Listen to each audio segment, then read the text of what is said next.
Le roi Léopold II, l'horreur cachée du Congo. Saviez-vous qu'un seul roi européen a régné sur une colonie privée plus grande que l'Europe elle-même, exploitant et tuant des millions de personnes?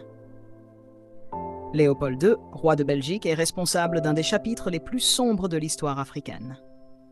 Mais comment un seul homme a-t-il pu exercer un contrôle aussi absolu sur le Congo et provoquer tant de souffrances? Abonnez-vous et partagez la vidéo. En 1885, sous le prétexte de civiliser l'Afrique, Léopold II obtient le Congo comme propriété personnelle après la conférence de Berlin. Ce territoire immense, connu sous le nom d'État indépendant du Congo, était en fait une mine d'or pour Léopold, où il exploitait le caoutchouc et l'ivoire, en imposant des quotas inhumains aux populations locales. Ceux qui ne respectaient pas les quotas étaient sévèrement punis, souvent par l'amputation des mains.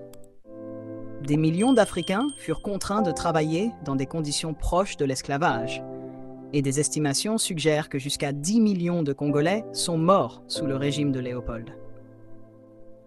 Tout cela, tandis que le roi belge s'enrichissait massivement, construisant des palais et des monuments en Europe grâce aux richesses volées au Congo.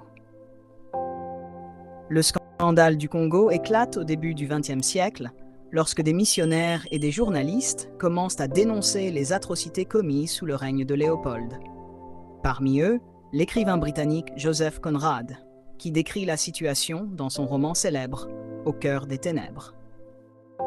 Finalement, sous la pression internationale, Léopold est contraint de céder le Congo à la Belgique en 1908, transformant l'État indépendant en une colonie belge. Mais les cicatrices laissées par Léopold II restent profondément ancrées dans l'histoire du Congo, et son règne est aujourd'hui reconnu comme l'un des pires exemples de colonisation brutale en Afrique. Ce sombre chapitre met en lumière les atrocités commises au nom de l'expansion européenne et rappelle que l'histoire africaine a souvent été marquée par des souffrances cachées.